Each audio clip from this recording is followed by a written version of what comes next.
You ever wake up from a 12-hour night shift, all you want in the world is a quiet morning, maybe some leftover pad thai on the couch, your dog at your feet. And instead you find some guy you've never seen before in your backyard, grilling burgers on your fire pit, like it's the most normal thing in the world.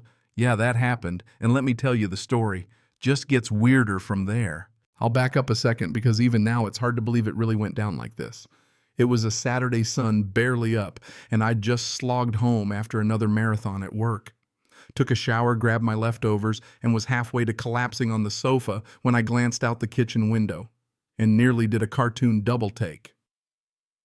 Out there by my fire pit, a stranger, spatula in one hand, tongs in the other, flipping burgers with a grin. My dog Maple, bless her heart, was going ballistic at the sliding door, but this guy just waved her off and kept right on grilling. There were even two kids playing tag in my grass, also complete strangers. For a good 5 seconds, I honestly wondered if I'd lost my mind. Had I accidentally rented my house out in my sleep?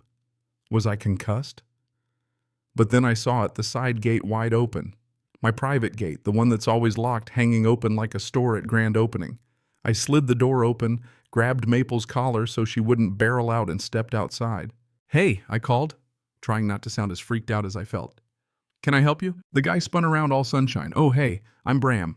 We're just using the path. President AL said the yards on this side count as common access now. Hope you don't mind, man. You weren't using it." Now he said president like people say doctor when they want you to know they matter. HOA president, of course. I just stared at him. "This is my backyard. You're using my grill that I pointed at the gate is my gate. Why is it open?" He blinked at me like I was the crazy one. "Gate has to stay open now. The path C." He pointed at a line of trampled grass where apparently everyone had decided the fastest way to the next street was straight through my lawn. Turns out a week before the HOA had sent out one of their famous letters, new community access policy, side gates must remain open. I'd skimmed it, rolled my eyes, tossed it on the stack of things the HOA likes to boss us around about. The phrase that stuck, "You cannot use your property without our order when it conflicts with community access rights." Seemed dramatic, sure, but they're always dramatic. I did not grasp that they literally meant my yard was now a walking trail. For the last time I said, more awake, "Now this is my property. There's no path, there's just my grass, my yard, and my grill, which you're using without permission." He laughed like I'd cracked a joke. "Well, technically," Bram said, gesturing toward my back fence. "The board said, all 170 homes have easement access if it connects between streets. Yours is the only one that lines up. That's what President AL said." "Pack up and leave," I said. "Patience gone. Take your burgers, but get out of my yard." He mumbled something about me being anti-community, but hustled out, kids in tow, through my wide-open gate. I was still standing there trying to wrap my brain around it when my phone buzzed. Unknown number. "Is this Clay?" A crisp, bossy voice. "Yes, who's this?" "This is President AL with the association board." She had the tone of a school principal who'd been waiting all year to catch you doing something wrong. "I got a call that you yelled at your neighbor and tried to block the community access gate. That's a violation. The path was approved at the last meeting." "You mean the meeting you scheduled at 10 a.m. on a weekday? Some of us work nights, you know." "I never agreed to turn my yard into a sidewalk." "You agreed when you bought into this community," she snapped. "The association has the authority to designate access for the benefit of all members. You cannot use your property without our order. It's in the governing documents." That was her gotcha line. She'd probably rehearsed it in the mirror. "So, the letter about keeping my gate open. You're saying my backyard is open to all 170 neighbors all the time?" "Yes. Any member whose property connects the streets may be used as a path. You have a side gate. That's community access now. We're working on signage." I actually laughed. Partly because I was so mad if I didn't, I'd say something I regretted. "You realize I have a dog, and tools, and a fire pit, and I pay for this land." "Maple is your responsibility," she said, using my dog's name like we were buddies. "If you don't like the rules, you're welcome to move. For now, keep the gate open and stop harassing your neighbors. If we get another complaint, we'll fine you." Click. There's a special kind of fury that bubbles up when someone in a tiny position of power decides they own you. I stood there feeling it like static in my teeth, and decided right then I wasn't moving. I'd saved for years for this house I liked. My yard, my weird fire pit, my stubborn dog. If this path was really legal, I'd deal, but I seriously doubted it. So yeah, I locked the gate. They said to keep it open, but I locked it long enough to get 3 hours of sleep without strangers wandering through. Then I poured myself some coffee, dug out the HOA folder from when I bought the place, and started reading. The documents. All about utility, easements, a walking trail that started 3 streets over, and a drainage easement at the very back of my lot. Nothing about forcing private yards into public walkways. There were pages of rules about fences, landscaping, trash cans, but not a word about you must let the neighborhood walk through your backyard. I double-checked the county plat map. My lot, private residential. The only easement, a 6-foot strip at the very back for the storm drain. No pedestrian path, no common area, just me and my stubborn patch of grass. The more I looked, the more that HOA letter sounded like something cooked up to sound official, not something actually backed by law. Comforting, sure, but also dangerous. People who make up rules tend to double down when challenged.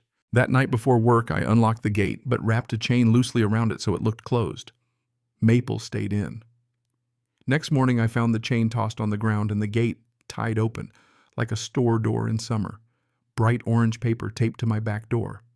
Violation notice. Failure to comply with community access policy. Fine $150. This is your first notice. Running on 3 hours sleep and half a donut, I did what anyone on the edge would do. I took pictures, the notice, the open gate, the state of my yard, everything. Then I called the number on the violation notice, got Denna, the property manager. I need a copy of the vote and the specific section of the documents that lets the board turn my backyard into common access, I said, and confirmation you're carrying insurance if someone gets hurt on this path. She sounded thrown, like no one had ever questioned them before. She parroted, "The board has broad authority to regulate the use of lots." Great, I said. Then there should be meeting minutes legal basis. And I called the county. They show no access easement on my lot. So unless you've got a secret page somewhere, I think the board's overstepping. "I'll email you the minutes," she said, suddenly less certain, "but you still need to comply." "I'm complying," I said, glancing at my wide-open gate. "In fact, starting today, I'll be 100% in compliance with your community access policy." And that, my friends, was the beginning of the end for President AL's little empire. For the next week, I set up a camera pointed right at the gate and the path. Not sneaky, plain as day. What I saw blew my mind. Kids cut through dropping candy wrappers, jumping off my wall, climbing my tree. Adults walked their dogs, let them do their business, didn't pick it up. Teenagers tried to wax my fire pit for skateboards. One delivery guy parked on the next street, walked through my yard, and dropped a package on my neighbor's porch. Points for creativity, I guess. The worst, though, 2 little boys playing with fire starters by my pit while no adult was in sight. I hustled out, told them, "You can't play with that here. This is my yard, not a playground," they muttered. The lady said we could walk through. The path had become a free-for-all. That night I called the county's planning department. The planner told me something that stuck. They can't give away what they don't own. If there's no recorded easement, my lot is my lot. If someone gets hurt because the HOA told everyone to use my yard as a path. He couldn't give legal advice, but implied the board was playing with fire. I kept digging: premises, liability, attractive nuisance, all of it. The more I read, the more reckless this policy seemed. A few days later, I got the board's meeting minutes. Turns out the general meeting that approved all this 10 households showed up, out of 170. On page 3, they described discussion, pedestrian flow, how a handful of people complained about walking the long way to the bus stop and playground. President IL herself lived 3 houses from the back entrance, but apparently she wanted a prettier shortcut. The board voted unanimously any side gate connecting streets was now community access. No mention of easements, owner consent, or insurance. Just make it happen. There was a little note in the minutes. One member expressed concern about privacy and dogs. The board responded, "Community interests outweigh individual preferences. You cannot use your property without our order." The drama. That's when Seraphine, my neighbor from across the street, showed up with a plate of cookies and an earful about the board. She'd fought off an attempt to turn her driveway into a school pickup loop. The president ran a business out of her garage, strictly forbidden, but the rules never seemed to apply to her. The pattern was clear. They pushed until someone pushed back. By then I had a plan. Full documented compliance. I posted a huge laminated sign by my gate. "Attention, this is privately owned property. The association has directed this gate to remain open as community access for all 170 lots. Use at your own risk. Entering this yard is at the direction of the association, not the homeowner. For questions or injuries, contact the board." Under that, the management company's number. I installed a second camera, cleaned up anything even remotely dangerous, fenced off the one uneven spot, and left the porch light on at night. If they wanted a public path, they'd get one the most over-documented, underfund path in the country. A twist I didn't expect. My elderly neighbor Marina shuffled through one afternoon, cane in hand. "They told me you volunteered your yard," she said, looking relieved. I had to tell her the truth, that I never volunteered, and I wasn't mad at her, but at the board that lied to everyone. She looked so stricken, I told her she could cut through if she needed. Not her fault. Over the next weeks, other neighbors came by. Some said they'd miss the shortcut if it closed, but agreed the board was out of line. One guy, Xander, worked in insurance. He flat out told me if a kid got hurt, the board was on the hook. We swapped numbers. Seraphine texted to say President AL was using the association's clubhouse to store staging furniture for her business for free. So they were misusing common property for private gain, while forcing my private property into being common. Nice, right? By the time the next board meeting came around, I showed up with a binder full of documents, video clips, and a list of neighbors who'd had enough. When they reached the community access item, President IL claimed the feedback was overwhelmingly positive. Then one homeowner is not fully on board and all eyes turned to me. I stood up. According to this letter, my gate has to stay open so 170 neighbors can walk through my backyard. But I read the documents, talked to the county, there's no easement, you can't give away what you don't own. She tried to bluff, the board can make reasonable rules. This isn't about fence height or trash cans, I said. This is physical control of my land. She said it was a minor use. I pointed out they fined me for closing the gate so I could sleep after a night shift. Doesn't feel minor. Then I read from the minutes 10 households present out of 170. Not enough for a property rights decision. If you want a path by an easement, don't just declare my yard a sidewalk. The room got real quiet. I asked the board to acknowledge on record that they'd ordered my gate to be open for community use. Vice President Jonas asked why. So there's no confusion later. If we're doing this, let's be clear who made the decision. President AL tried to play the neighbors helping neighbors card, pointing at Marina.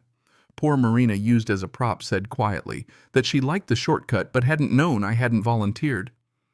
Another neighbor called out that the board had told everyone I was on board.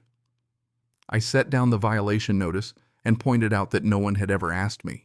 Then I showed the video clips, kids playing with fire starters, teens wiping out dogs, wrecking my yard. If someone gets hurt, is it me or the board? Xander explained the insurance nightmare. Suddenly people were listening. And then I laid out the president's private use of the clubhouse.